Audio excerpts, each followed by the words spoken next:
Okey, untuk soalan yang pertama ni, nisbahkan penyebut dan pemudahkan, sebenarnya kita darab dengan konjugat sebenarnya. Darab dan bahagi dengan konjugat. Jadi ni soalan, kita just darab atas dan bawah dengan konjugat, iaitu 14 tolak set 5. 14 tolak set 5. Jadi kita kembangkan. Yang bawah, konsepnya adalah A tambah B, A tolak B. Benda yang sama, cuma satu tambah satu tolak. Jadi kita terus kembangkan cara cepat. Ambil yang tolak ni, A tolak B. A kuasa 2, B kuasa 2. Jadi dia akan jadi macam mana yang bawah ni? 14 dikuasakan 2 tolak set 5 dikuasakan 2. Yang atas kembang macam biasa. Okey, jadi 7 darab 14. 7 darab 14. Akan dapat 98 set 5 masih ada. Tolak 7 set 5 darab set 5 akan jadi 5. Jadi dekat sini 98 set 5 tolak 35 bahagi dengan yang bawah tu, kita ambil je lah kalkulator.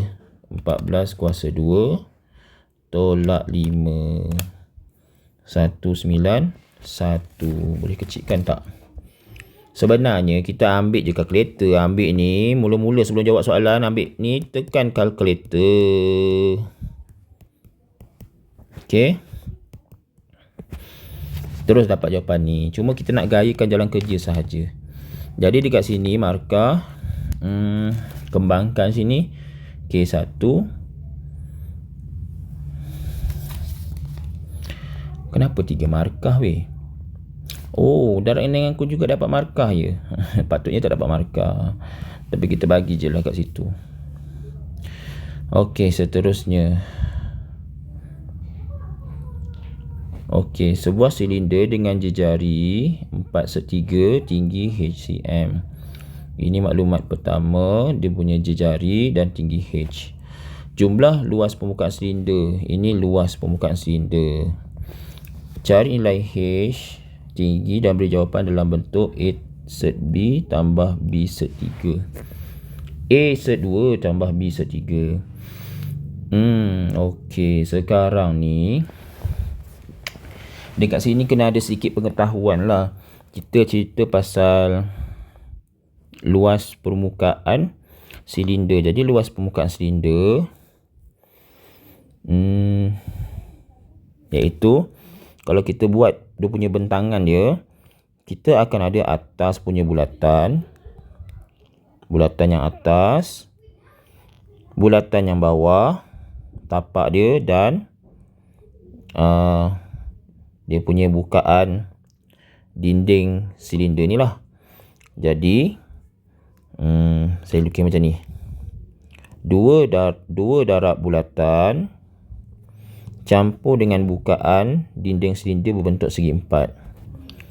Jadi yang ini jejarinya adalah 4/3. Dia punya jejari.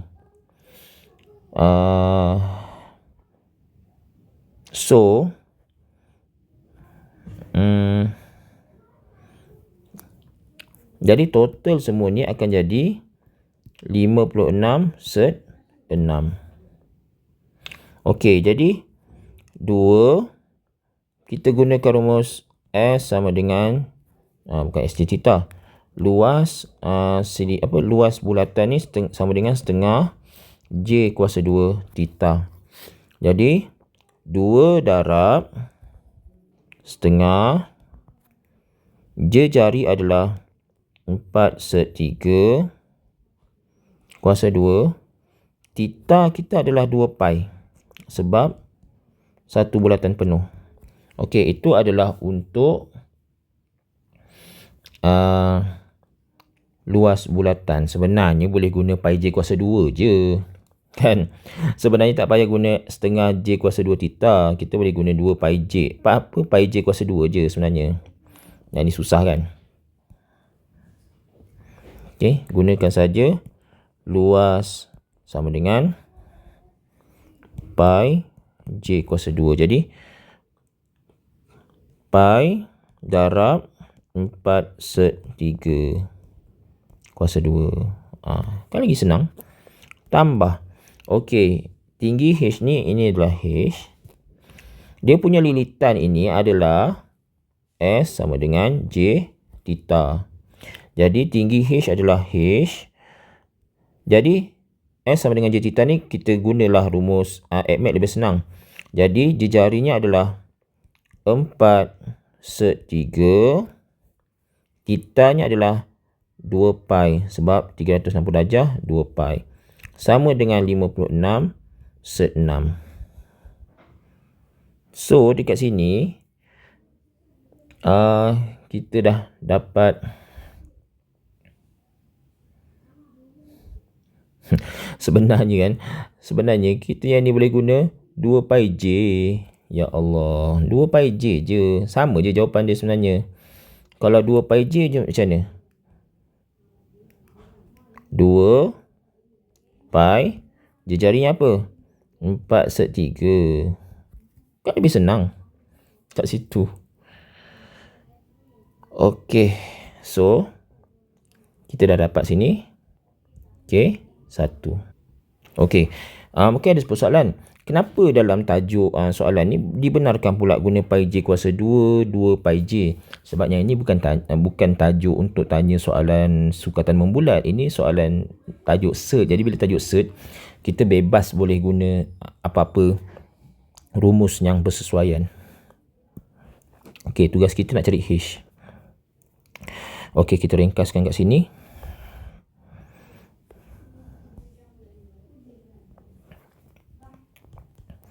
Dua pi 4 kuasa 2 16 3 kuasa 2 3 tambah H 2 dengan 4 boleh darab 8 pi set 3 sama dengan 56/6. Dia nak jawapan dalam bentuk set Okey. Dekat sini ada yang tertinggal tak? Ya, saya tertinggal sini ada pi So maksud dekat sini tertinggal pi. Tu yang pelik tu. Okey, sebenarnya dekat sini pi ni kita boleh hapus. Kenapa boleh hapus? Okey, 2 darab 16 darab 3. 96 pi tambah 8 pi H set 3 sama dengan 56/6 pi. Jadi pi ni kita boleh faktor kat sini. Faktor 96 tambah 8 H set 3 56/6. Jadi pi. Jadi pi ni hapuslah. Hapus. So tinggal kat situ 96 tambah 8 H set 3 56/6. Okey, kemudian kita pindahkan 96. 56/6 tolak 96. 8H set 3 pindahkan 56 set 6 tolak 96 bahagi 8 set 3. Okey, saya pergi sebelah. H sama dengan 96 boleh bagi 8 ke? Boleh. Jadi maksudnya kat sini 56 boleh bagi 8 juga. Jadi faktorkan 8 ke atas tu. Jadi sebab kita nak kecilkan dengan bawah ni 8 set 3 ni. Jadi kat sini akan jadi 7 set 6 tolak. Jadi 96 bahagi 8 12. So yang ni hapuslah. Ni hapus. So 7 set 6 tolak 12 per set 3. Darab atas dengan bawah dengan konjugatnya. Set 3 adalah set 3 konjugatnya. Jadi kembangkan atas dengan atas, bawah dengan bawah. Jadi yang bawah akan jadi per 3 lah. Set 3 darab set 3 jadi 3. Jadi yang atas 7, 6 darab 3, 18 tolak 12 set 3. Boleh kecilkan ke lagi? Tak boleh.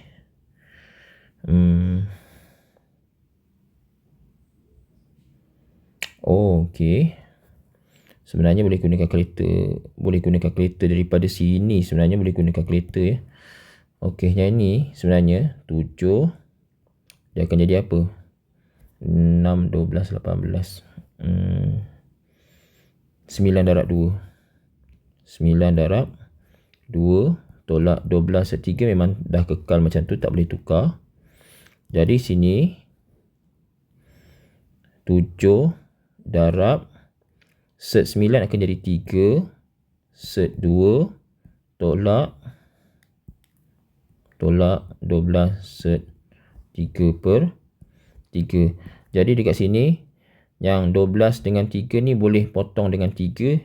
Tinggallah jawapan akhir 7 set 2 tolak 4 set 3. Okey, harap-harap fahamlah kod jalan kerja ni. Kalau tak faham nanti tanya balik lah. Okey, soalan nombor 15 ni sebenarnya soalan persamaan serentak XYZ. Tapi ramai tak boleh buat. Setiap bulan Puan Aini menerima 2,650 untuk penyewa 3 buah rumahnya. Puan Aini mengupah Encik Azlan mengemas rumah tersebut. Jadi yang ini tak payah tengok, potong je. Puan Aini membayar kepada Encik Azlan seperti maklumat. Tak payah cerita. Ini tak payah tengok, nanti pening. Jadi sekarang ni peratus upah Encik Azlan bayar sewa rumah. Okey. Rumah teres setingkat, rumah teres 2 tingkat, rumah semi-D. Jadi dekat sini kita kena labelkan setingkat ni katalah sebagai X, rumah teres 2 tingkat sebagai Y, semi-D sebagai Z.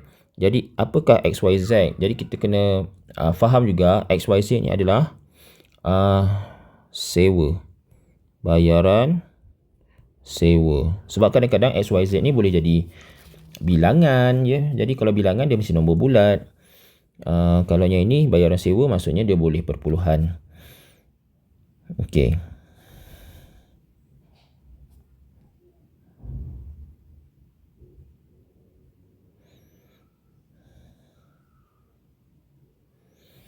Jadi maklumat yang pertama ya, saya highlightkan. Puan Aini menerima 2,650 daripada 3 buah rumah tersebut. Jadi gunakan maklumat yang 2,650.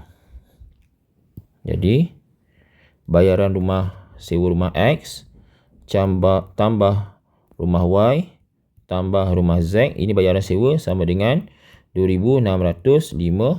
Ini adalah persamaan pertama. Kemudian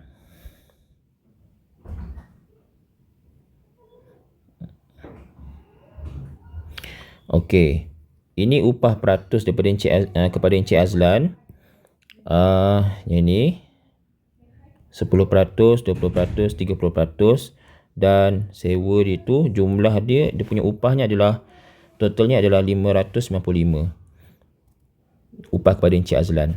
Ya, upah kepada Encik Azlan. Jadi yang ini adalah 10% tukarkan jadi 0.1, 0.2, 0.3. Ingat, peratus kena tukar kepada perpuluhan. Jadi 0.1 darab dengan bayaran rumah X tambah 0.2 daripada rumah Y tambah 0.3 daripada rumah Z sama dengan 595. Ini persamaan nombor 2.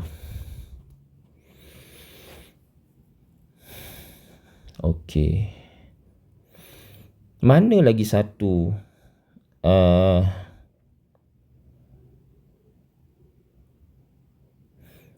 minta maaf ya. Dekat yang ayat ni sebenarnya ada dua maklumat sebenarnya. Yang hijau ni, yang kita buat persamaan nombor 2 ni, yang hijau ni adalah jumlah upahnya. Jadi kita kena baca macam ni. Ya, yang peratus bayaran upah Encik Azlan 0.1, 0.2, 0.3, jumlah upahnya adalah 595. Yang ni. Jadi dia ada maklumat ketiga. Yang ini, jika sewa rumah semedi adalah 2 kali sewa rumah setingkat. Itu adalah maklumat persamaan ketiga. Sewa rumah semedi. Semedi adalah Z. Ialah sama dengan 2 kali sewa rumah teres setingkat, iaitu X. Jadi yang ini adalah persamaan nombor 3. Jadi saya highlightkan kat sini. Yang biru cair dengan yang itu. Yang persamaan 1 tadi adalah yang pink kat atas tu. Okey. Jadi apa perlu kita buat? Kita buat persamaan serentak. Sebelum tu, untuk markah sini dapat P1, P1, P1. Okey. Jadi yang ini kita gunakan kaedah penggantian. Ganti 3 ataupun ganti Z sama dengan 2X 2 kali, iaitu untuk persamaan 1 dengan 2. Siapa ada Z ganti dengan braket kosong. Jadi X campur Y campur Z ganti dengan braket kosong sama dengan 2650. Dalam braket kosong masukkan Z iaitu 2X. So yang sini kita buka braket, jadilah 3X campur Y sama dengan 2650. Ini persamaan nombor 4 yang baru. Kita baru ganti Z sekali. Kita ganti lagi sekali. Ambil nombor 2 pula. 0.1X campur 0.2Y campur 0.3Z ganti dengan braket kosong sama dengan 595. Dekat braket kosong gantikan dengan 2X. Jadi nanti kita akan dapat 0.1 tambah 0.3 darab 2. So kita akan 0.7X campur 0.2 Y sama dengan 595. Ini persamaan nombor 5. Sebenarnya kita juga boleh ubah persamaan nombor 2 ni, kita darab semua dengan 10 supaya tidak ada perpuluhan.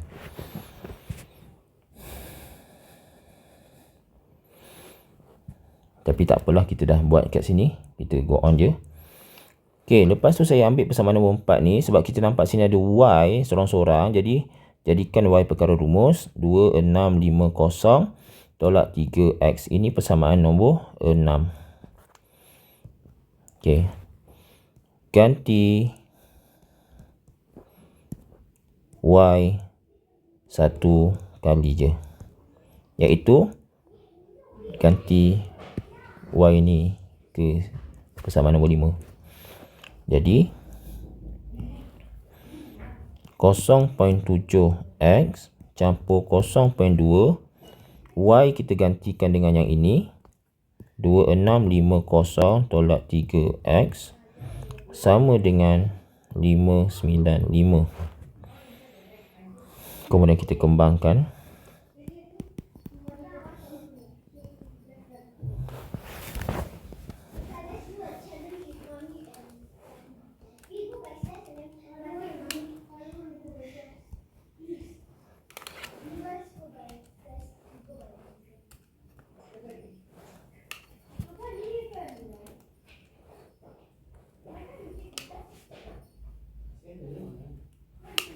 (0.6) X sama dengan 595. Yang ni sebab dah satu huruf saja, kita boleh selesaikan lah. 0.7 tolak 0.6, 0.1x sama dengan 595 tambah 530 tolak 530,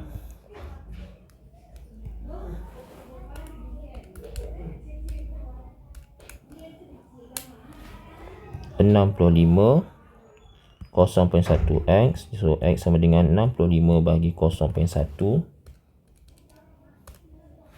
Dapatlah sewa x adalah RM 650 dan lebih selamat letak 0.00 sebab RM. Lepas dapat tu, kita tengok ambil persamaan nombor 6 ni.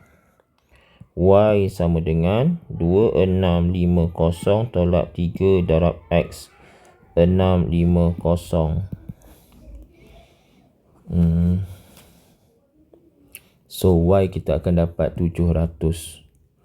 Jadi sebab dia harga RM 700.00. Dan untuk yang terakhir Z, kita ambil persamaan nombor 3.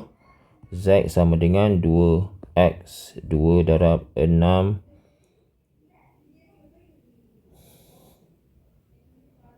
50. Jadi Z kita akan dapat RM 1300.00. So dari segi markah, tadi kita dah dapat P1. Kita ganti dapat K1. Lepas tu penggantian kali kedua, hilangkan satu huruf lagi, K1. Sekarang dah dapat 5 markah. 3 markah lagi adalah N1, N1, N1. Okey, sekian.